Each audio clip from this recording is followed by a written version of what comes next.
আমার ছাত্ররা আমার কাছে আমার সন্তানের মতো। আমার ইংরেজি বিভাগের একজন ছাত্র, মেহেদি ওর নাম, জুলাই আন্দোলনে ও 24টা ছড়া গুলি খেয়েছিল। আমি যখন রাতে ওকে ফোন করেছি, ও খুব কান্না কান্না কণ্ঠে বলেছে, ম্যাডাম আমার খুব কষ্ট হচ্ছে, আমার সবগুলো গুলি বেরিয়ে যায়নি, আমার হাতের গুলিতে খুব কষ্ট হচ্ছে। সেই ছাত্রটাও ঠিক 2 মাস পরে আরও একবার প্রশ্ন করেছিল, ম্যাডাম কি হলো? তো আসলে কি হলো, কি হয়েছে, এটার জবাব আমাদেরকেই দিতে হবে। আমার মনে হয় আমরা এখানে যারা আছি, সেই ছোট ছোট আন্দোলন, আমার ছোট বাচ্চাটার আন্দোলন, আমার সন্তানের আন্দোলন, তাদের যে আত্মত্যাগ, এই জায়গায় দাঁড়িয়ে আমরা যদি কিছুই না করতে পারি, তাহলে আজ থেকে 100 বছর পরে হোক, 50 বছর পরে হোক, আবারও মাথা নত করে আমাদের এই প্রজন্মের কাছে দাঁড়াতে হবে। আমি একটা উদাহরণ দিই আজকে আপনাদের কাছে। কোরিয়ান রিপ্রেজেন্ট নামে যে 2500 একরের জমির আপনি এটা দেখেন, সেটা জাপানিরা শেখ সাহেবের কাছে প্রস্তাব করেছিল যে আপনি একটা বিশেষ এলাকা দেন, আমরা একটা বিশেষ শিল্প অঞ্চল গড়ে দিই। 73 সালে এক জাহাজ জাপানে এসেছিল, সেটা জায়গা অধিগ্রহণ করা হলো চিরং এয়ারপোর্টের উল্টা দিকে আনোয়ারা থানায় যেটা পড়েছে।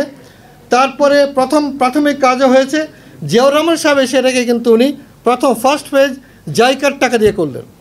তারপরে অদৃশ্যভাবে মাত্র 5 কোটি টাকা ঘুষ নিয়ে 2500 একর জমি, 7500 বিঘা জমি ওরকম স্ট্র্যাটেজিক লোকেশনে একটা প্রাইভেট কোম্পানি কোরিয়ান রিপ্রেজেন্টকে দিয়ে দেওয়া হলো।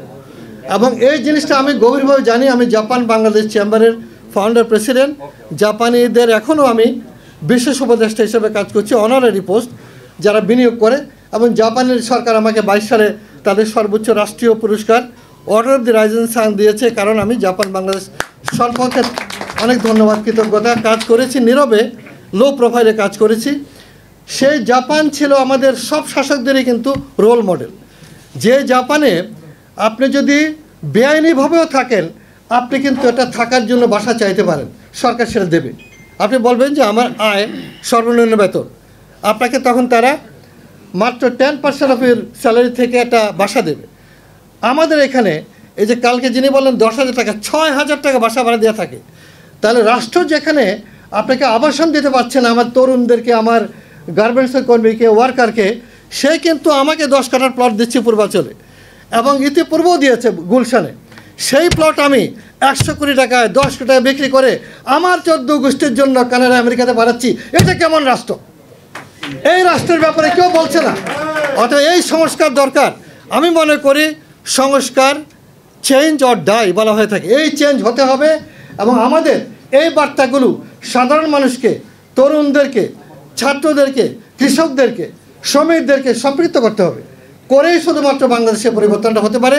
নতুবা কেবলমাত্র একটা নির্বাচন দিয়ে ক্ষমতার বদল হলো, তাতে কিন্তু কোনো লাভ হবে না।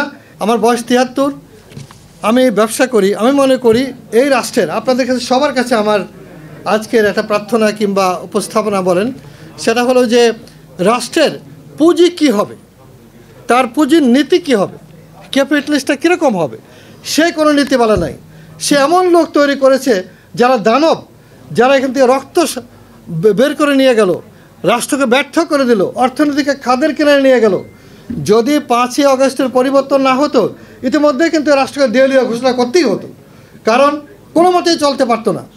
বরং পাচারটা বন্ধ হতে এই মুহূর্তে আবার একটু ঘুরে দাঁড়াচ্ছে। বাট ইতিমধ্যে কিন্তু হাজার হাজার লোক কিন্তু বেকার হয়ে যাচ্ছে, বাইং ক্যাপাসিটি নাই। গতকাল রাত্রে আমাকে একজন আমার পরিচিত এক মহিলা ফোন করেছিলেন, তার রক্ত স্বল্পতা, তার কোনো রোজগার নাই, এবং তার ছেলে 10,000 টাকা বেতন পায়, 6,000 টাকা বাড়ি ভাড়া দেয়, 4,000 টাকায় তারা দুজনে জীবন অতিবাহিত করে। আমি এই প্রসঙ্গে আজকের অনুষ্ঠানের মাধ্যমে বলবো, ভূমি সংস্কার দরকার ছিল স্বাধীনতার পরপরই। শেখ সাহেব কিন্তু সেটা অঙ্গীকার করছিলেন, কিন্তু করা হয়নি। পরবর্তীতে কোনো শাসক কিংবা এই কাজটা করেনি, যেটা একটা স্বাধীন জনগোষ্ঠীর জন্য ভীষণভাবে দরকার ছিল। তাহলে এই যে মাফিয়াতন্ত্র গড়ে উঠলো, এই যে দানবরা গড়ে উঠলো হাউজিং ব্যবসার নামে, ল্যান্ড ডেভেলপমেন্ট নামে, এটা কিন্তু সার্বভৌমত্বের খর্ব করা হয়েছে।